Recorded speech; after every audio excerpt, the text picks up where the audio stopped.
In today's video, I am going to teach you how to find Google Analytics GA4 tracking code. This is the code or measurement ID that connects your website to your GA4 property, so Analytics can collect data. I will walk you through where to find it inside Google Analytics, and I will also point out the two most common places it appears, so you can grab exactly what you need. First, go to Google Analytics and make sure you are on the Analytics home screen. If you manage multiple accounts or properties, take a moment to confirm you are in the correct property for the website you are working on.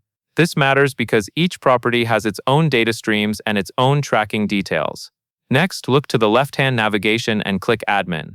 Admin is where Google Analytics keeps all of the setup settings, including properties, data collection, and tagging information. When you open Admin, you will see a few columns of options. Now find and click Data Streams.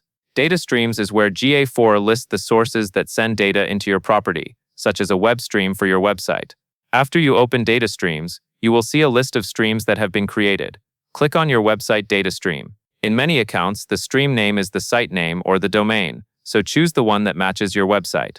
Once you open the web stream details page, you are in the right place to locate the GA4 tracking information. On this page, look toward the top right area for the measurement ID. This is the GA4 ID that starts with G, and it is often what you need if you are pasting an ID into a plugin, a website builder, or another tool that asks for your GA4 measurement ID.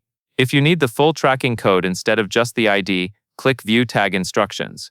This section provides implementation guidance and shows the tag details you can copy, depending on how you are adding GA4 to your site. Move carefully and copy exactly what you need, since a missing character can cause tracking to fail.